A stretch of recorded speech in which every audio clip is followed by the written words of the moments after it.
എല്ലാവർക്കും PSC പ്രീമിയറിന്റെ പുതിയൊരു വീഡിയോയിലേക്ക് സ്വാഗതം. നമ്മളിന്ന് ഡിസ്കസ് ചെയ്യാൻ പോകുന്നത് PSC ബുള്ളറ്റിനകത്ത് വന്നിട്ടുള്ള 20-ാം നൂറ്റാണ്ട് എന്ന് പറയുന്ന ഒരു സെക്ഷനിലെ കുറേ പോയിന്റ്സ് ആണ്. നമ്മളിതൊന്ന് ഒരു 2 മാസം മുൻപാണ് ഇതിന്റെ ലാസ്റ്റ് വീഡിയോ ഇട്ടത്. ഒരു 2 മാസത്തെ ഗ്യാപ്പ് വന്നു പോയി. അപ്പോൾ വേറെയും കുറേ ഇപ്പോൾ വജ്രജൂബിലിയുടെ ഒക്കെ കുറേ പോയിന്റ്സ് കണ്ടന്റ് ഇങ്ങനെ ചെയ്യുന്നത് കൊണ്ടാണ് ഇത് മിസ്സായി പോയത്. അപ്പോൾ നമ്മൾ വീണ്ടും ഇതിന്റെ ബാക്കി പഠിക്കാൻ പോവാണ്.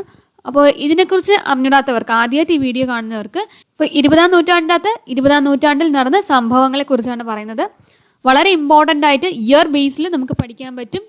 ഇപ്പോൾ നമ്മൾ 1936 വരെയുള്ള ഡീറ്റെയിൽസ് നമ്മൾ പഠിച്ചു. ഇത് 37 നമ്മൾ നോക്കാൻ പോകുന്നത്. അപ്പോൾ വളരെ ഇമ്പോർട്ടൻ്റ് ആണ്, ആരും മിസ് ചെയ്യരുത്. നമുക്കൊരു ഇയർ ബേസിസിൽ നമുക്ക് പോയിന്റ്സ് പഠിക്കാൻ പറ്റും. നമ്മൾ കേട്ടിട്ടില്ലാത്ത കുറേ റയർ പോയിന്റ്സ് ഇതിന് മുൻപ് നമ്മൾ ഡിസ്കസ് ചെയ്തിട്ടുള്ള സെക്ഷനകത്ത് ഉണ്ടായിരുന്നു. അപ്പോൾ ഇതിലും അതുപോലത്തെ കുറേ പോയിന്റ്സ് ഉണ്ട്. അപ്പോൾ എല്ലാവർക്കും യൂസ്ഫുൾ ആയിരിക്കും. അപ്പോൾ എല്ലാവരും ഈ വീഡിയോസ് എല്ലാം കാണാൻ ശ്രമിക്കുക. അപ്പോൾ വീഡിയോ ഇഷ്ടമുണ്ടെങ്കിൽ എല്ലാവരും ലൈക്ക് ചെയ്യുക, മറക്കാണ്ട് എല്ലാവരും ലൈക്ക് ചെയ്യുക, നിങ്ങളുടെ ഫ്രണ്ട്സിനൊക്കെ ഷെയർ ചെയ്ത് കൊടുക്കുക, നിങ്ങളുടെ അഭിപ്രായങ്ങൾ കമൻറ്റ് ചെയ്യുക. ആദ്യമായിട്ട് വീഡിയോ കാണുന്നവർ വീഡിയോ ഇഷ്ടമെന്നുണ്ടെങ്കിൽ സബ്സ്ക്രൈബ് ചെയ്യുക, കൂടെ ബെൽ ബട്ടണും കൂടി എനേബിൾ ചെയ്ത് കൊടുക്കുക. അപ്പോൾ ഞാൻ വീഡിയോ ഇടുമ്പോൾ തന്നെ നിങ്ങൾക്ക് നോട്ടിഫിക്കേഷൻ കിട്ടും. അപ്പോൾ 1937 ഇമ്പോർട്ടൻ്റ് ആയിട്ടുള്ള കുറേ കാര്യങ്ങൾ നമുക്ക് നോക്കാം. ആദ്യത്തെ പോയിന്റ്, TM വർഗീസ് ശ്രീമൂലം അസംബ്ലിയുടെ ഉപാധ്യക്ഷനായി. ഇപ്പോൾ തിരുവിതാംകൂറിൽ നടന്ന തെരഞ്ഞെടുപ്പിൽ സംയുക്ത രാഷ്ട്രീയ സമിതി സ്ഥാനാർത്ഥികൾ ഭൂരിപക്ഷം നിയോജക മണ്ഡലങ്ങളിൽ നിന്ന് തിരഞ്ഞെടുക്കപ്പെട്ടു. പാർട്ടി നേതാവായ TM വർഗീസ് ശ്രീമൂലം അസംബ്ലിയുടെ ഉപാധ്യക്ഷനായി. അപ്പോൾ 1937 തിരുവിതാംകൂറിൽ നടന്ന തെരഞ്ഞെടുപ്പിൽ സംയുക്ത രാഷ്ട്രീയ സമിതി സ്ഥാനാർത്ഥികളാണ് ഭൂരിപക്ഷം നേടിയത്. അതിന്റെ നേതാവായ TM വർഗീസ് അസംബ്ലിയുടെ ഉപാധ്യക്ഷനായി. ഇനി ഗാന്ധിജിയുടെ 5ാമത്തെ കേരള യാത്രയാണ് 1937. വളരെ ഇമ്പോർട്ടൻ്റ് ആണ്. ഗാന്ധിജിയുടെ 5ാമത്തെയും അവസാനത്തെയും ആയ കേരള യാത്രയാണ്. ജനുവരി 12 മുതൽ 21 വരെയാണ്. അപ്പോൾ നമ്മൾ അറ്റ്ലീസ്റ്റ് ജനുവരി 12 ഓർക്കുക. 1937 ജനുവരി 12 മുതൽ 21 വരെയാണ് ഗാന്ധിജിയുടെ കേരള സന്ദർശനം. ഒരു തീർത്ഥാടനം എന്നാണ് ഗാന്ധിജി ഈ യാത്രയെ വിശേഷിപ്പിച്ചത്. അപ്പം ഗാന്ധിജി ഒരു തീർത്ഥാടനം എന്ന് വിശേഷിപ്പിച്ച യാത്ര ഏതാണ്? അദ്ദേഹത്തിന്റെ അവസാനത്തതും 5ാമത്തതുമായ 1937 കേരള യാത്രയാണ് അദ്ദേഹം ഒരു തീർത്ഥാടനം എന്ന് വിശേഷിപ്പിച്ചത്. തിരുവിതാംകൂർ നിയമസഭയിലേക്ക് നടന്ന തെരഞ്ഞെടുപ്പിൽ സംയുക്ത രാഷ്ട്രീയ സമിതിക്ക് അനുകൂല വിജയം. പത്തനംതിട്ട നിയോജക മണ്ഡലത്തിൽ നിന്ന് ജയിച്ച TM വർഗീസ് ശ്രീമൂലം പ്രജാസഭയുടെ ഡെപ്യൂട്ടി സ്പീക്കറായി. പോയിന്റ് തന്നെയാണ് നേരത്തെയും പറഞ്ഞത്. ഇപ്പോൾ TM വർഗീസ് ഏത് നിയോജക മണ്ഡലത്തിൽ നിന്നാണ് ജയിച്ചതെന്ന് ചോദിച്ചാൽ പത്തനംതിട്ട നിയോജക മണ്ഡലത്തിൽ നിന്നാണ്. ഇനി പാട്ടബാക്കി വളരെ ഇമ്പോർട്ടന്റ് ആണ്. പൊന്നാനി കർഷക സമ്മേളനത്തിൽ അവതരിപ്പിക്കാനായി മലയാളത്തിലെ ആദ്യത്തെ രാഷ്ട്രീയ നാടകമായ പാട്ടബാക്കി K. ദാമോദരൻ രചിച്ചു. K. Damodaran, KPR Gopalan, പെരച്ചൂട്ടി, P. Sekharan, AK Gopalan തുടങ്ങിയവർ പാട്ടബാക്കിയിൽ അഭിനയിച്ചു. 1938 ഇത് പുസ്തകമായി പ്രസിദ്ധീകരിച്ചു. അപ്പോൾ ഇതിൽ കുറച്ചൊരു ഡീറ്റെയിൽസും കൂടെ നമുക്ക് കിട്ടിയിട്ടുണ്ട്. ഇതേപോലെ ഒരുപാട് ഡീറ്റെയിൽസ് ഇതിനകത്ത് നമുക്ക് പഠിക്കാൻ പറ്റും. നല്ലൊരു സെക്ഷനാണ്. അപ്പോൾ എല്ലാവരും കാണുക. അപ്പോൾ എവിടെ അവതരിപ്പിക്കാനാണ്, ഏത് അവസരത്തിൽ അവതരിപ്പിക്കാനാണ് പാട്ടബാക്കി രചിച്ചത്? പൊന്നാനി കർഷക സമ്മേളനത്തിൽ അവതരിപ്പിക്കാൻ വേണ്ടിയിട്ടാണ് മലയാളത്തിലെ ആദ്യത്തെ രാഷ്ട്രീയ നാടകമായ പാട്ടബാക്കി K. ദാമോദരൻ രചിച്ചത്. അതിൽ ആരൊക്കെ അഭിനയിച്ചിട്ടുണ്ട്? K. Damodaran, KPR Gopalan, പെരച്ചൂട്ടി, P. Sekharan, AKG. 1938 ഇത് പുസ്തകമായി പ്രസിദ്ധീകരിച്ചു. ഇനി EV കൃഷ്ണപിള്ളയുടെ പത്രാധിപത്യത്തിൽ മലയാള മനോരമ വാരിക പ്രസിദ്ധീകരണം ആരംഭിച്ചു. ഓഗസ്റ്റ് 29. അപ്പൊ മലയാള മനോരമ വാരിക 1937 ഓഗസ്റ്റ് 29 EV കൃഷ്ണപിള്ളയുടെ പത്രാധിപത്യത്തിൽ പ്രസിദ്ധീകരണം ആരംഭിച്ചു. ഇനി ഇന്ത്യൻ നാഷണൽ കോൺഗ്രസിന്റെ തിരുവിതാംകൂർ ശാഖ. ഇന്ത്യൻ നാഷണൽ കോൺഗ്രസിന്റെ ഒരു ശാഖ ചങ്ങനാശ്ശേരി പരമേശ്വരൻ പിള്ള പ്രസിഡന്റും G. രാമചന്ദ്രൻ സെക്രട്ടറിയുമായി തിരുവിതാംകൂറിൽ പ്രവർത്തനം ആരംഭിച്ചു. സെപ്റ്റംബർ 13 INCയുടെ ശാഖയാണ്. INCയുടെ ശാഖ തിരുവിതാംകൂറിൽ പ്രവർത്തനം ആരംഭിച്ചത് 1937 സെപ്റ്റംബർ 13. എവിടെയായിരുന്നു? ചങ്ങനാശ്ശേരിയിലാണ്. ഇപ്പോൾ INCയുടെ ഒരു ശാഖ തിരുവിതാംകൂറിൽ പ്രവർത്തനം ആരംഭിച്ചു. 1937 സെപ്റ്റംബർ 13. അതിന്റെ പ്രസിഡന്റ് ചങ്ങനാശ്ശേരി പരമേശ്വരൻ പിള്ളയും സെക്രട്ടറി G. രാമചന്ദ്രനുമാണ്. എന്നാൽ കോൺഗ്രസിന്റെ ഹരിപുര സമ്മേളനത്തിലെ പ്രമേയാനുസരണം സൃഷ്ടിപരമായ പ്രവർത്തനങ്ങൾക്കല്ലാതെ നാട്ടുരാജ്യങ്ങളിൽ കോൺഗ്രസ് സംഘടന പ്രവർത്തിക്കാൻ പാടില്ലെന്ന് വന്നതോടെ ഈ ശാഖ പിരിച്ചുവിടേണ്ടി വന്നു. അപ്പൊ സ്റ്റാർട്ടൊക്കെ ചെയ്തു, പക്ഷെ പിന്നീട് ഇത് പിരിച്ചുവിട്ടു. ഇനി 1937 വളരെ ഇമ്പോർട്ടന്റ് ആയിട്ടുള്ള അടുത്തൊരു പോയിന്റ് ആണ് C. കേശവന് മോചനം. C. കേശവന്റെ ശിക്ഷ തീരാൻ 6 ദിവസം അവശേഷിക്കെ അദ്ദേഹത്തെ അതിരഹസ്യമായി ജയിലിൽ നിന്ന് മോചിപ്പിച്ച് വീട്ടിൽ കൊണ്ടുവന്നു വിട്ടു. September 25 1937 September 25. ഇനി ഈ C. കേശവന്റെ പൗരസ്വീകരണം, ഈ ഒരു ക്വസ്റ്റ്യൻ ഒക്കെ നമ്മൾ ഒരുപാട് തവണ 10,000 GK പറഞ്ഞ പോയിന്റ്സ് ആണ്. അല്ലാതെ നമ്മൾ ഈ പോയിന്റ്സ് ഒരുപാട് തവണ പറഞ്ഞിട്ടുണ്ട്, ഓരോ വീഡിയോസിലായിട്ട് അങ്ങനെ അവിടെ എവിടെയൊക്കെ നമ്മൾ പറഞ്ഞിട്ടുണ്ട്. നമുക്ക് ഒന്നുകൂടെ വായിക്കാം. ആലപ്പുഴയിൽ സി കേശവന് പൗരസ്വീകരണം നൽകി. ഒക്ടോബർ 3. സെപ്റ്റംബർ 25 ജയിലിൽ ചാടിച്ചു. ഒക്ടോബർ 3 പൗരസ്വീകരണം നൽകി. ടി.എം. വർഗീസ് തിരുവിതാംകൂറിലെ 51 ലക്ഷം ജനങ്ങളുടെ പേരിൽ സി കേശവനെ സ്വാഗതം ചെയ്തപ്പോൾ അധ്യക്ഷൻ കെ.സി. മാമൻ മാപ്പിള കിരീടം വയ്ക്കാത്ത രാജാവെന്ന് വിശേഷിപ്പിച്ച് അദ്ദേഹത്തെ അനുമോദിച്ചു. ഒക്ടോബർ 8. ഇപ്പോൾ ക്വസ്റ്റ്യൻ ഇങ്ങനെ ചോദിച്ചിട്ടുണ്ട്, സി കേശവനെ തിരുവിതാംകൂറിലെ കിരീടം വയ്ക്കാത്ത രാജാവെന്ന് വിശേഷിപ്പിച്ചത് ആരെന്ന് പരീക്ഷയ്ക്ക് ചോദിച്ചിട്ടുണ്ട്. കെ.സി. മാമൻ മാപ്പിളയാണ്. അതിന്റെ അധ്യക്ഷൻ, ആ ഒരു ചടങ്ങിന്റെ അധ്യക്ഷൻ ആരായിരുന്നു? ടി.എം. വർഗീസ് ആണ്. ആലപ്പുഴയിൽ വച്ചായിരുന്നു പൗരസ്വീകരണം നൽകിയത്. ഇനി മലയാളക്കരയിലെ ആദ്യത്തെ സർവകലാശാല. തിരുവിതാംകൂർ സർവകലാശാല നിലവിൽ വന്നു. ഇന്ത്യയിലെ 16ാമത്തെയും മലയാളക്കരയിലെ ആദ്യത്തേതുമായിരുന്നു ഈ സ്ഥാപനം. തുടക്കത്തിൽ 10 കോളേജുകളാണ് അഫിലിയേറ്റ് ചെയ്തിരുന്നത്. ചിത്തിര തിരുനാൾ മഹാരാജാവ് ചാൻസലറും രാജമാതാവ് സേതു പാർവതിഭായ് പ്രോ ചാൻസലറുമായിരുന്നു. ദിവാൻ C.P. രാമസ്വാമി അയ്യരായിരുന്നു ആദ്യ വൈസ് ചാൻസലർ. C.V. ചന്ദ്രശേഖരനായിരുന്നു പ്രോ വൈസ് ചാൻസലർ. അപ്പോൾ 1937 തിരുവിതാംകൂർ സർവകലാശാല നിലവിൽ വന്നത്. ഇത് ഇന്ത്യയിലെ 16ാമത്തെ സർവകലാശാലയാണ്. വളരെ ഇമ്പോർട്ടന്റ് പോയിന്റ് ആണ്. ഇന്ത്യയിലെ 16ാമത്തെ സർവകലാശാലയാണ് നമ്മുടെ തിരുവിതാംകൂർ സർവകലാശാല. മലയാളത്തിലെ ആദ്യത്തേത്, കേരളത്തിലെ ആദ്യത്തേതാണ്. തുടക്കത്തിൽ 10 കോളേജുകളാണ് അഫിലിയേറ്റ് ചെയ്തിരുന്നത്. ചിത്തിര തിരുനാൾ മഹാരാജാവ് ചാൻസലർ, രാജമാതാവ് സേതു പാർവതിഭായ് പ്രോ ചാൻസലർ ആയിരുന്നു. ദിവാൻ C.P. രാമസ്വാമി അയ്യരായിരുന്നു ആദ്യത്തെ വൈസ് ചാൻസലർ. C.V. ചന്ദ്രശേഖരനായിരുന്നു പ്രോ വൈസ് ചാൻസലർ. അപ്പൊ നമുക്ക് നോക്കാം. തിരുവിതാംകൂർ അസംബ്ലിയുടെ ഡെപ്യൂട്ടി പ്രസിഡന്റ് ടി.എം. വർഗീസിനെതിരെ അവിശ്വാസ പ്രമേയ അവതരണവും ചർച്ചയും പാസാക്കലും നടന്നു. നവംബർ 25-26 തീയതിയിലാണ്. ഇനി പി. ശിവരാമപിള്ളയാണ് പ്രമേയം അവതരിപ്പിച്ചത്. സി കേശവനെ തിരുവിതാംകൂറിലെ 51 ലക്ഷം ജനങ്ങളുടെ പേരിൽ സ്വാഗതം ചെയ്തതിനെ തുടർന്നുണ്ടായ വിവാദമാണ് പദവിയിൽ നിന്ന് അദ്ദേഹത്തെ നീക്കം ചെയ്യുന്നതിൽ കലാശിച്ചത്. നിയമസഭയുടെ ഡെപ്യൂട്ടി പ്രസിഡന്റ് എന്ന നിലയിൽ ഒരു വിഭാഗത്തിന്റെ മാത്രം നേതാവായ സി കേശവനെ ഈ വിധത്തിൽ സ്വാഗതം ചെയ്തതിൽ അനൌചിത്യമുണ്ടെന്നായിരുന്നു എതിർ വിഭാഗത്തിന്റെ വാദം. അസംബ്ലിയിൽ അവിശ്വാസ പ്രമേയം പാസാക്കി ടി.എം. വർഗീസിനെ പുറത്താക്കി. എന്തിനാണ്? സി കേശവനെ തിരുവിതാംകൂറിലെ 51 ലക്ഷം ജനങ്ങളുടെ പേരിൽ സ്വാഗതം ചെയ്തതിനെ തുടർന്നുണ്ടായ വിവാദത്തിലാണ് ഇദ്ദേഹത്തിനെ പുറത്താക്കിയത്. ഇനി മന്ത്രിയായ ആദ്യ മലയാളി. 1937-39 കാലത്ത് സി രാജഗോപാലാചാരി നേതൃത്വം നൽകിയ മദ്രാസ് ഗവൺമെന്റിൽ കോൺഗ്രസ് നേതാവ് കോങ്ങാട്ടിൽ രാമൻ മേനോൻ കോടതി, ജയിൽ വകുപ്പുകളുടെ മന്ത്രിയായി. പിന്നീട് പാലാട്ട് രാവുണ്ണി മേനോൻ, C.J. വർക്കി എന്നിവർ വ്യത്യസ്ത കാലയളവിൽ മന്ത്രിസ്ഥാനം വഹിച്ചു. അക്കാലത്ത് മലബാറിൽ നിന്ന് മദ്രാസ് നിയമസഭയിൽ 16 അംഗങ്ങളാണ് ഉണ്ടായിരുന്നത്. ഒരു നിയമസഭയിൽ മന്ത്രിയായ അല്ലെങ്കിൽ ഒരു ഗവൺമെന്റിൽ മന്ത്രിയായ ആദ്യ മലയാളി ആരെന്ന് ചോദിച്ചാൽ കോങ്ങാട്ടിൽ രാമൻ മേനോൻ ആണ്. വളരെ ഇമ്പോർട്ടന്റ് പോയിന്റ് ആണ്, നമുക്ക് തെറ്റിപ്പോവാൻ ചാൻസ് ഉള്ള ഒരു ക്വസ്റ്റ്യൻ ആണ്. അപ്പോൾ കോങ്ങാട്ടിൽ രാമൻ മേനോനാണ് മലയാളിയായ ആദ്യത്തെ മന്ത്രി. അത് 1937-39 കാലത്ത് സി രാജഗോപാലാചാര്യയുടെ നേതൃത്വത്തിൽ മദ്രാസ് ഗവൺമെന്റിലാണ് അദ്ദേഹം കോടതി, ജയിൽ വകുപ്പുകളുടെ മന്ത്രിയായത്. പിന്നീട് പാലാട്ട് രാവുണ്ണി മേനോൻ, C.J. വർക്കി എന്നിവർ മന്ത്രിസ്ഥാനം വഹിച്ചിട്ടുണ്ട്. അക്കാലത്ത് മലബാറിൽ നിന്ന് മദ്രാസ് നിയമസഭയിൽ 16 അംഗങ്ങളാണ് ഉണ്ടായിരുന്നത്. ഇനി ഇതേ വർഷം മുസ്ലിം ലീഗ് സംസ്ഥാന കമ്മിറ്റി മലബാറിൽ രൂപവൽക്കരിച്ചു. 1937 മുസ്ലിം ലീഗ് സംസ്ഥാന കമ്മിറ്റി മലബാറിൽ രൂപവൽക്കരിച്ചത്. ഇനി കേരള ജീവൽ സാഹിത്യ സമ്മേളനം. വിദ്വാൻ ഹരി ശർമ്മയുടെ അധ്യക്ഷതയിൽ തൃശൂരിൽ വെച്ച ആദ്യത്തെ കേരള ജീവൽ സാഹിത്യ സമ്മേളനം നടന്നു. ഇതെല്ലാം 1937 ആണ്. വിദ്വാൻ ഹരി ശർമ്മയുടെ അധ്യക്ഷതയിൽ തൃശൂരിൽ വെച്ച ആദ്യത്തെ കേരള ജീവൽ സാഹിത്യ സമ്മേളനം നടന്നു. ഇനി കൊച്ചി രാജ്യത്ത് തൃശൂരിൽ അഖില കൊച്ചി രാഷ്ട്രീയ സമ്മേളനം പട്ടാഭി സീതാരാമയ്യയുടെ അധ്യക്ഷതയിൽ നടന്നു നവംബർ 21. അപ്പോൾ അഖില കൊച്ചി രാഷ്ട്രീയ സമ്മേളനത്തിന് അധ്യക്ഷത വഹിച്ചത് ആരാണ്? പട്ടാഭി സീതാരാമയ്യയാണ്. 1937 നവംബർ 21 തൃശൂരിൽ വെച്ചായിരുന്നു സമ്മേളനം നടന്നത്. അടുത്ത വർഷം 1938 കൊച്ചിയിൽ ഭരണപരിഷ്കാരം. ജനുവരി 4 കൊച്ചിയിൽ ഭരണപരിഷ്കാരം പ്രഖ്യാപിച്ചു. അതനുസരിച്ച് നിയമസഭാ അംഗങ്ങളിൽ ഭൂരിപക്ഷത്തിന്റെ പിന്തുണയുള്ളയാൾ ജനകീയ മന്ത്രിയാകുമെന്ന് വ്യവസ്ഥയുണ്ടായിരുന്നതുകൊണ്ട് തെരഞ്ഞെടുപ്പിൽ മത്സരിച്ച് അധികാരം കരസ്ഥമാക്കാൻ കൊച്ചിൻ സ്റ്റേറ്റ് കോൺഗ്രസിന് പുറമെ കൊച്ചിൻ കോൺഗ്രസ് എന്നൊരു പുതിയ സംഘടന കൂടി രംഗത്ത് വന്നു. നിയമസഭാ പ്രവർത്തനവുമായി ബന്ധമുള്ള കോൺഗ്രസുകാരാണ് കൂടുതലും അംഗങ്ങളായത്. ആദ്യം കൊച്ചിൻ സ്റ്റേറ്റ് കോൺഗ്രസിൽ അംഗങ്ങളായിരുന്ന പഴയ കോൺഗ്രസുകാരിൽ ചിലരും ഇതിൽ ചേർന്നു. അപ്പോൾ കൊച്ചി ഭരണപരിഷ്കാര പ്രഖ്യാപനം നടന്നത് 1938. അതനുസരിച്ച് എന്ത് മാറ്റമാണ് വന്നത്? നിയമസഭാ അംഗങ്ങളിൽ ഭൂരിപക്ഷത്തിന്റെ പിന്തുണയുള്ളയാൾ ജനകീയ മന്ത്രിയാകുമെന്ന് വ്യവസ്ഥയുണ്ടായിരുന്നു. അതുകൊണ്ട് കൊച്ചിൻ സ്റ്റേറ്റ് കോൺഗ്രസിന് പുറമെ കൊച്ചിൻ കോൺഗ്രസ് എന്ന പുതിയ സംഘടന കൂടി രംഗത്ത് വന്നു. ഇനി ആദ്യ മലയാള സിനിമ. 1938 മലയാളത്തിലെ ആദ്യത്തെ സംസാരിക്കുന്ന ചലച്ചിത്രമായ ബാലൻ പ്രദർശനം ആരംഭിച്ചത്. ജനുവരി 10 അപ്പോൾ 1938 ജനുവരി 10 മലയാളത്തിലെ ആദ്യത്തെ സംസാരിക്കുന്ന ചലച്ചിത്രമായ ബാലൻ പ്രദർശനം ആരംഭിച്ചത്. എം സുന്ദരം നിർമ്മിച്ച ചിത്രത്തിലെ സംവിധായകൻ എസ് നൊട്ടാണിയാണ്. ബാലനായി അഭിനയിച്ചത് കെ അരൂർ, നായിക കുമരകം കമലം. ഇതെല്ലാ പോയിന്റ്സും പഠിക്കണേ, വളരെ ഇമ്പോർട്ടന്റ് ആണ്. കാരണം മലയാളത്തിലെ ആദ്യത്തെ സംസാരിക്കുന്ന ചലച്ചിത്രമാണ് ബാലൻ. 1938 ജനുവരി 10 പ്രദർശനം ആരംഭിച്ചത്. അതിന്റെ നിർമ്മാതാവ് എം സുന്ദരൻ, സംവിധായകൻ എസ് നൊട്ടാണി, ബാലനായി അഭിനയിച്ചത് കെ അരൂർ, നായികയാണെങ്കിൽ കുമരകം കമലം.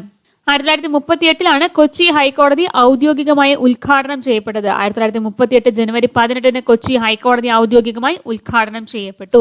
തിരുവിതാംകൂർ നിയമസഭയിൽ ടി.എം. വർഗീസ് ഉത്തരവാദ പ്രമേയം അവതരിപ്പിച്ചു. ഫെബ്രുവരി 2 ഉത്തരവാദ പ്രമേയം ടി.എം. വർഗീസ് ആണ് തിരുവിതാംകൂർ നിയമസഭയിൽ അവതരിപ്പിച്ചത്.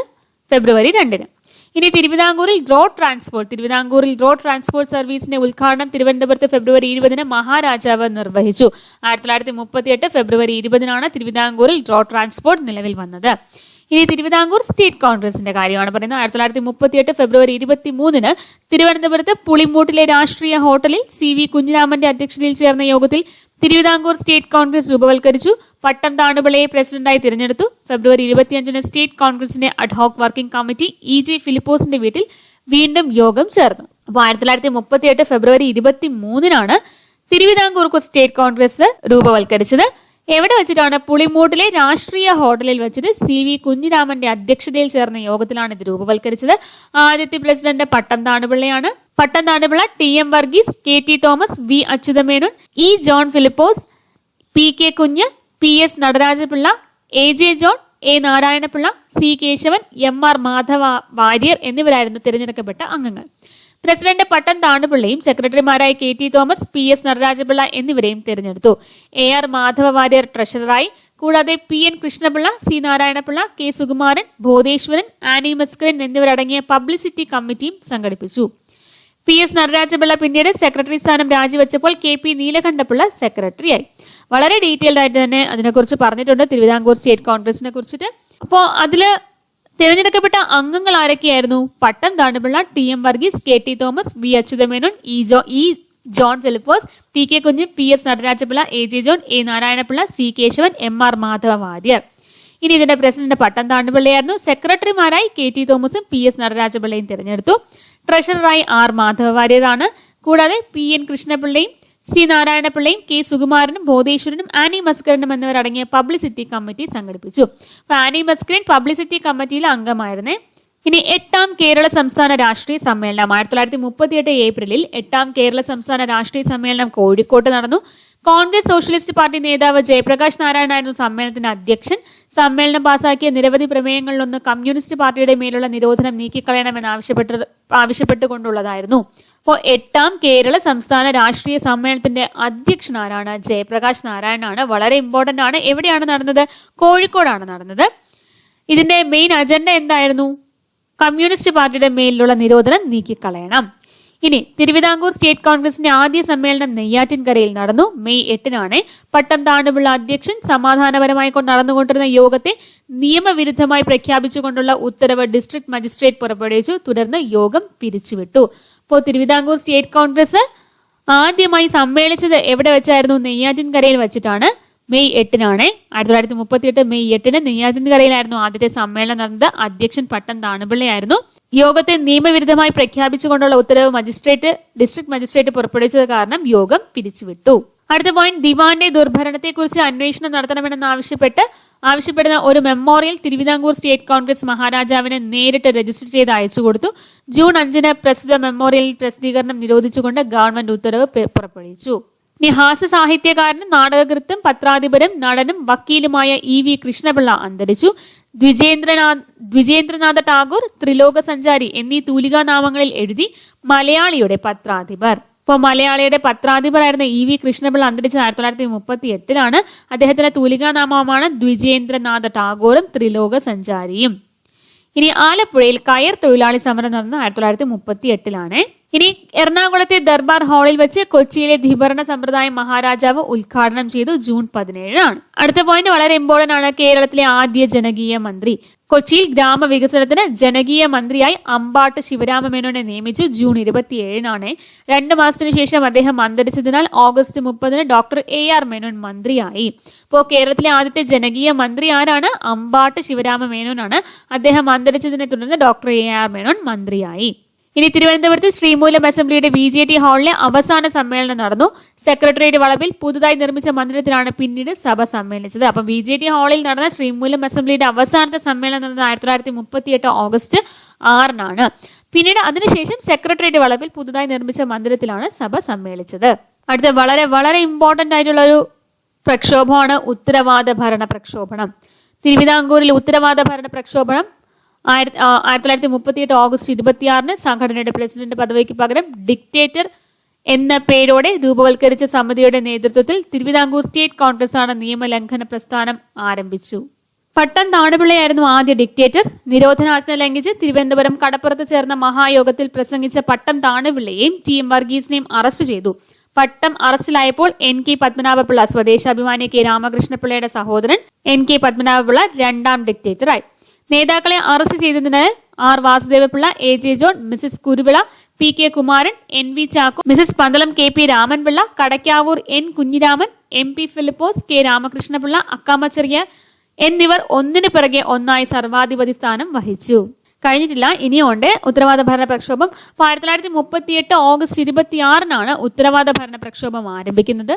സംഘടനയുടെ പ്രസിഡന്റ് പദവിക്ക് പകരം ഡിക്റ്റേറ്റർ, അതായത് സർവാധിപതി എന്ന പേരോടെ രൂപവൽക്കരിച്ച് സമിതിയുടെ നേതൃത്വത്തിലാണ് തിരുവിതാംകൂർ സ്റ്റേറ്റ് കോൺഗ്രസ് നിയമലംഘന പ്രസ്ഥാനം ആരംഭിച്ചത്. അപ്പൊ ആദ്യത്തെ ഡിക്റ്റേറ്റർ പട്ടം താണുപിള്ളയായിരുന്നു. അദ്ദേഹത്തെ അറസ്റ്റ് ചെയ്തതിനെ തുടർന്ന് NK പത്മനാഭപിള്ള രണ്ടാം ഡിക്റ്റേറ്ററായി. തുടർന്ന് ഇങ്ങനെ ഓരോരുത്തരെയായിട്ട് അറസ്റ്റ് ചെയ്തുകൊണ്ടിരുന്നു. കുറേ പേര് ഡിക്റ്റേറ്ററായി. അക്കമ ചെറിയാനും ഇതിന് ഡിക്റ്റേറ്റർ ആയിട്ടുണ്ട്.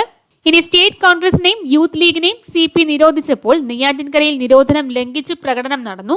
ആ പ്രകടനത്തിന് നേരെ നടന്ന വെടിവയ്പിൽ, അതായത് ഓഗസ്റ്റ് 26 നടന്ന വെടിവയ്പിൽ രാഘവൻ എന്നൊരാൾ മരിച്ചു. ഈ സമരത്തിൽ തിരുവിതാംകൂറിലെ ആദ്യത്തെ രക്തസാക്ഷിയാണ്. അപ്പോൾ ഉത്തരവാദ ഭരണ പ്രക്ഷോഭണത്തിലെ ആദ്യത്തെ രക്തസാക്ഷി ആരാണ്? രാഘവനാണ്. എവിടെ നടന്ന വെടിവയ്പിലാണ് രാഘവൻ അന്തരിച്ചത്? നെയ്യാറ്റിൻകരയിൽ നടന്ന വെടിവയ്പിലാണ് രാഘവൻ മരിച്ചത്. ഇനി മലയാള മനോരമ നിരോധിക്കപ്പെട്ടു. സെപ്റ്റംബർ 9 കൊച്ചി രാജ്യത്തെ കുന്നംകുളത്തുള്ള ARP പ്രസിൽ നിന്ന് അച്ചടിച്ച പത്രം തിരുവിതാംകൂറിൽ എത്തിച്ചു. എന്നാൽ സാമ്പത്തിക ബാധ്യത കൂടിയപ്പോൾ 9 മാസത്തിന് ശേഷം പ്രസിദ്ധീകരണം നിലച്ചു. 1947 നവംബർ 29 വീണ്ടും പ്രസിദ്ധീകരണം ആരംഭിച്ചത്. ഈ പോയിന്റ്സ് എല്ലാം വളരെ ഡീറ്റെയിൽഡ് ആയിട്ട് അച്ചടി മാധ്യമത്തിലൊക്കെ നമ്മൾ പഠിച്ചു. അതുകൊണ്ട് അടുത്ത പോയിന്റിലേക്ക് പോവാണ്. തിരുവിതാംകൂറിലെ ഉത്തരവാദ ഭരണ പ്രക്ഷോഭത്തിൽ കേരളത്തിന്റെ ഇതര ഭാഗങ്ങളും സജീവമായി ഇടപെട്ടു. പ്രക്ഷോഭത്തിന് അനുവാദം പ്രകടിപ്പിച്ച് KPCCയുടെ തീരുമാനപ്രകാരം AK ഗോപാലന്റെ നേതൃത്വത്തിൽ 28 പേർ അടങ്ങുന്ന ജാഥ കോഴിക്കോട് നിന്ന് സെപ്റ്റംബർ 10 പുറപ്പെട്ടു. അപ്പോൾ ഇതിന് നല്ല സപ്പോർട്ടായിരുന്നു. അപ്പോൾ AKGയുടെ നേതൃത്വത്തിൽ 28 പേർ അടങ്ങുന്ന ജാഥ കോഴിക്കോട് നിന്ന് സെപ്റ്റംബർ 10 പുറപ്പെട്ടു. ഈ ജാഥയെ യാത്രയാക്കാൻ സെപ്റ്റംബർ 9 കോഴിക്കോട്ട് കടപ്പുറത്ത് വമ്പിച്ച് പൊതുയോഗം നടന്നു. കോഴിപ്പുറത്ത് Madhava Menon, BR Nayanar, KA Damodara Menon, KPCC president Abdul Rahman, U Gopala Menon എന്നിവർ പങ്കെടുത്തു. സെപ്റ്റംബർ 16 ജാഥ എറണാകുളത്തെത്തി. ജാഥയെ ആലുവയിൽ തടഞ്ഞ് നേതാക്കളെ അറസ്റ്റ് ചെയ്ത് ആലപ്പുഴ ജയിലിൽ അടച്ചു. മധുരയിൽ നിന്ന് ശിവരാജ പാണ്ഡ്യന്റെ നേതൃത്വത്തിൽ പുറപ്പെട്ട ജാഥ ചെങ്കോട്ട വഴി തിരുവിതാംകൂറിൽ പ്രവേശിച്ചു. ജാഥയെ അവിടെ വെച്ച് പോലീസ് അറസ്റ്റ് ചെയ്തു. ശിവരാജ പാണ്ഡ്യൻ പോലീസ് മർദ്ദനത്തെ തുടർന്ന് ലോക്കപ്പിൽ മരണമടഞ്ഞു. തെക്കൻ കർണാടക ജാഥയ്ക്ക് നേതൃത്വം നൽകിയത് ഗണപതി കമ്മത്തായിരുന്നു. കൊച്ചിൻ ജാഥയുടെ നേതൃത്വം KK വാര്യർക്കായിരുന്നു. വളരെ ഇമ്പോർട്ടന്റ് ആയിട്ടുള്ള കുറെ പോയിന്റ്സിനകത്തുണ്ട്. ഇപ്പൊ കോഴിക്കോട് എന്ന ജാഥ നയിച്ചത് ആരാണ്? AKG ആണ്. മധുരയിൽ നിന്ന് ജാഥ നയിച്ചത് ശിവരാജ പാണ്ഡ്യനാണ്. തെക്കൻ കർണാടക ജാഥയ്ക്ക് നേതൃത്വം നൽകിയത് ഗണപതി കമ്മത്ത്. കൊച്ചിൻ ജാഥയുടെ നേതൃത്വം KK വാര്യർക്കായിരുന്നു. അടുത്തത് കടയ്ക്കൽ സമരം. വളരെ ഇമ്പോർട്ടന്റ് ആണ്. ഫ്രാങ്കോ രാഘവൻ പിള്ളയുടെ നേതൃത്വത്തിൽ കടയ്ക്കൽ സമരം നടന്നു. കടയ്ക്കൽ ചന്തയിലെ ഗവൺമെന്റ് ഏജന്റുമാർ നടത്തിക്കൊണ്ടിരുന്ന ടോൾ പിരിവ് അമിതമാണെന്ന് ആരോപിച്ച് ഒരു സംഘം സ്ഥലവാസികൾ നടത്തിയ സമരം ഒരേറ്റുമുട്ടലിൽ കലാശിച്ചു. പ്രക്ഷോഭകാരികൾ കടയ്ക്കൽ പോലീസ് സ്റ്റേഷൻ കല്ലെറിഞ്ഞ് തകർത്തു. ചില പൗരമുഖ്യന്മാരുടെ വീടുകൾ പോലീസ് അഗ്നിക്കിരയാക്കി. സമീപ സ്ഥലങ്ങളായ കല്ലറയും പാങ്ങോട്ടും ഇത്തരം സംഭവങ്ങൾ ആവർത്തിച്ചു. ജനം സർക്കാരിനെതിരെ തിരിഞ്ഞു. സംഘർഷം നിയന്ത്രിക്കാൻ പോലീസിന് കഴിഞ്ഞില്ല. അവസാനം തിരുവനന്തപുരത്ത് നിന്ന് പട്ടാളം എത്തി സമരക്കാരെ ക്രൂരമായി അടിച്ചമർത്തി. സെപ്റ്റംബർ 30 ഈ കേസിൽ പ്രതികളായ കൊച്ചപ്പി പിള്ളയെ 1940 ഡിസംബർ 17 കൃഷ്ണനെ ഡിസംബർ 18 തൂക്കിലേറ്റി. അപ്പൊ കടയ്ക്കൽ സമരത്തിന്റെ നേതാവ് ആരായിരുന്നു? ഫ്രാങ്കോ രാഘവൻ പിള്ളയാണ് കടയ്ക്കൽ സമരത്തിന്റെ നേതാവ്.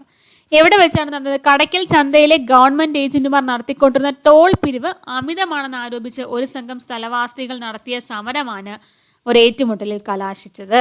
അപ്പോൾ ഈ കേസിലെ പ്രതികളായ കൊച്ചപ്പി പിള്ളയെ 1940 ഡിസംബർ 17-നും കൃഷ്ണനെ ഡിസംബർ 18-നും തൂക്കിലേറ്റി. ഇനി തിരുവിതാംകൂറിലെ ആദ്യത്തെ രാഷ്ട്രീയ പണിമുടക്ക് ആലപ്പുഴയിൽ ആരംഭിച്ചു. സമരം 25 ദിവസം നീണ്ടുനിന്നേ. അപ്പം തിരുവിതാംകൂറിലെ ആദ്യത്തെ രാഷ്ട്രീയ പണിമുടക്ക് ആരംഭിച്ചതെന്നാണ് 1938 ഒക്ടോബർ 21-നാണ്. 25 ദിവസം സമരം നീണ്ടുനിന്നു. ഇനി രാജധാനി മാർച്ച്. ഉത്തരവാദ ഭരണ പ്രക്ഷോഭ സമിതിയുടെ 12ാമത് ഡിക്റ്റേറ്റർ അക്കമ്മ ചെറിയാന്റെ നേതൃത്വത്തിൽ ചരിത്ര പ്രസിദ്ധമായ രാജധാനി മാർച്ച് ഒക്ടോബർ 23-ന് 1938 ഒക്ടോബർ 23-ന് നടന്നു. വെടിവെക്കുന്നെങ്കിൽ ആദ്യം തന്റെ നെഞ്ചിലേക്ക് നിറവൊഴിക്കാൻ ആവശ്യപ്പെട്ട അക്കാമയുടെ നിശ്ചയദാർഢ്യത്തിന് മുന്നിൽ പട്ടാള മേധാവിക്ക് മുട്ടുമടക്കേണ്ടി വന്നു. ഡിസംബറിൽ കോൺഗ്രസ് സമരം താൽക്കാലികമായി നിർത്തിവെച്ചു. പിൽക്കാലത്ത് അക്കമ്മ ചെറിയാന്റെ പ്രതിമ തിരുവനന്തപുരത്തെ വെള്ളയമ്പലത്ത് സ്ഥാപിക്കപ്പെട്ടു. 1114 കഥയാണ് ആത്മകഥ. അപ്പോൾ ഉത്തരവാദ ഭരണ പ്രക്ഷോഭ സമിതിയുടെ നേതൃത്വത്തിൽ രാജധാനി മാർച്ച് നയിച്ചത് ആരാണ്? അക്കമ്മ ചെറിയാനാണ്. ഒരുപാട് തവണ പ്രീവിയസ് ചോദിച്ചതാണ്. അപ്പൊ അക്കമ്മ ചെറിയാൻ എത്രാമത്തെ ഡിക്റ്റേറ്റർ ആയിരുന്നു? 12ാമത്തെ ഡിക്റ്റേറ്റർ ആയിരുന്നു. അത് വളരെ ഇമ്പോർട്ടന്റ് പോയിന്റ് ആണ്. ഇനി ഇതിനകത്തുള്ള എല്ലാം പരീക്ഷയ്ക്ക് പ്രീവിയസ് ചോദിച്ചിട്ടുണ്ട്. എല്ലാ പോയിന്റ്സും പരീക്ഷയ്ക്ക് പ്രീവിയസ് ചോദിച്ചിട്ടുണ്ട്. വെടിവെക്കുന്നെങ്കിൽ ആദ്യം തന്റെ നെഞ്ചിലേക്ക് നിറവഴിക്കാൻ ആവശ്യപ്പെട്ടത് അക്കമ്മ ചെറിയാനാണ്. ഡിസംബറിൽ കോൺഗ്രസ് സമരം താൽക്കാലികമായി നിർത്തിവെച്ചു.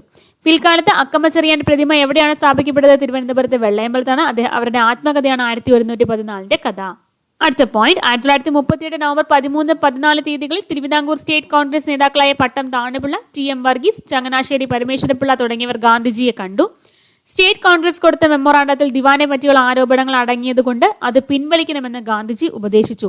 ആ പ്രതിനിധി സംഘം തിരിച്ചെത്തും മുമ്പേ മെമ്മോറാണ്ടം സമർപ്പിച്ചവരെ അറസ്റ്റ് ചെയ്ത് വിചാരണ ചെയ്യാൻ സ്പെഷ്യൽ ട്രിബ്യൂണലിനെ ഏർപ്പെടുത്തിക്കൊണ്ടുള്ള വിളംബരം തിരുവിതാംകൂർ സർക്കാർ പുറപ്പെടുവിച്ചു. സ്റ്റേറ്റ് കോൺഗ്രസ് നേതാക്കൾ മെമ്മോറാണ്ടം പിൻവലിക്കാൻ ജയിലിൽ വെച്ച് തീരുമാനിച്ചു. അപ്പൊ ഗാന്ധിജിയെ കാണാൻ വേണ്ടി ആരൊക്കെയാ പോയത്? പട്ടം താണുപിള്ള, TM വർഗീസ്, ചങ്ങനാശ്ശേരി പരമേശ്വരപിള്ള എല്ലാവരും കൂടെ പോയി കണ്ടപ്പോൾ ഗാന്ധിജി പറഞ്ഞു ഇതൊന്നും വേണ്ട, നമുക്ക് പിൻവലിക്കാന്ന് പറഞ്ഞു. അങ്ങനെ അവർ പിൻവലിക്കാന്ന് പറഞ്ഞ് തിരിച്ചു വരുന്നതിന് മുന്നേ ഈ മെമ്മോറാണ്ടം സമർപ്പിച്ചവരെ അറസ്റ്റ് ചെയ്ത് വിചാരണ ചെയ്യാൻ സ്പെഷ്യൽ ട്രിബ്യൂണലിനെ ഏർപ്പെടുത്തി. സ്റ്റേറ്റ് കോൺഗ്രസ് നേതാക്കൾ മെമ്മോറാണ്ടം പിൻവലിക്കാൻ ജയിലിൽ വെച്ച് തീരുമാനിച്ചു. ഇനി തിരുവിതാംകൂർ ചേംബർ ഓഫ് പ്രിൻസസ് നരേന്ദ്രമണ്ഡലത്തിൽ നിന്ന് പിന്മാറി. അപ്പോൾ തിരുവിതാംകൂർ നരേന്ദ്രമണ്ഡലത്തിൽ നിന്ന് പിന്മാറിയ വർഷം 1938. അപ്പൊ എന്താണ് ഈ നരേന്ദ്രമണ്ഡലം അല്ലെങ്കിൽ ചേംബർ ഓഫ് പ്രിൻസസ് എന്നൊക്കെ ഉള്ളത്? നമ്മൾ മോഡേൺ ഇന്ത്യയുടെ വീഡിയോ ചെയ്യുന്നുണ്ട്. അതിനകത്ത് വളരെ ഡീറ്റെയിൽഡ് ആയിട്ട് പറയുന്നുണ്ട്. അപ്പോൾ ആർക്കെങ്കിലും ഡൗട്ട് ഉണ്ടെങ്കിൽ ആ വീഡിയോസ് എല്ലാം കയറി കാണുക. ഇനി 1938 കൊച്ചി മുനിസിപ്പാലിറ്റി ആയി. 1910 മുതൽ കൊച്ചി പട്ടണത്തിന്റെ ഭരണം ടൗൺ കൗൺസിലിനായിരുന്നു. അപ്പോൾ കൊച്ചി മുനിസിപ്പാലിറ്റി ആയ വർഷം 1938 ആണ്. അപ്പൊ ഇത്രയാണ് 1937 38 കുറിച്ച് 20ാം നൂറ്റാണ്ട് എന്ന് പറയുന്ന സെക്ഷൻ്റെ അകത്ത് ബുള്ളറ്റിനകത്ത് വന്ന പോയിന്റ്സ്. വളരെ നല്ല കുറേ പോയിന്റ്സ് ഉണ്ട്. അപ്പോൾ ഇതിന് മുൻപുള്ള വീഡിയോസ് കണ്ടിട്ടില്ലാത്തവർ കാണാൻ ശ്രമിക്കുക. വളരെ ഇമ്പോർട്ടൻ്റ് ആയിട്ട് ഒരുപാട് നല്ല നല്ല പോയിന്റ്സ് ഉണ്ട്. പിന്നെ കമന്റ് സെക്ഷനും കൂടെ എല്ലാവരും ഒന്ന് നോക്കാൻ ശ്രമിക്കുക. ചിലപ്പോൾ ചെറിയ മിസ്റ്റേക്സ് എന്തെങ്കിലും ഉണ്ടെങ്കിൽ കമന്റ് ചെയ്തിട്ടുണ്ടാവും. അപ്പോൾ നമുക്കിനി അടുത്ത 5 കറണ്ട് അഫയേഴ്സ് പഠിക്കാം. കേരളത്തിലെ 13ാമത്തെ ഗവൺമെന്റ് മെഡിക്കൽ കോളേജ് അടുത്തിടെ നിലവിൽ വന്നത് കോന്നി, പത്തനംതിട്ട. ഇത് 2020 കറണ്ട് അഫയേഴ്സ് ആണ്. അപ്പോൾ 2020 കേരളത്തിലെ 13ാമത്തെ ഗവൺമെന്റ് മെഡിക്കൽ കോളേജ് നിലവിൽ വന്നത് എവിടെയാണ്? കോന്നി, പത്തനംതിട്ട. അടുത്തിടെ പുറത്തിറക്കിയ അരുന്ധതി റോയുടെ പുസ്തകമാണ് ആസാദി, ഫ്രീഡം, ഫാസിസം, ഫിക്ഷൻ.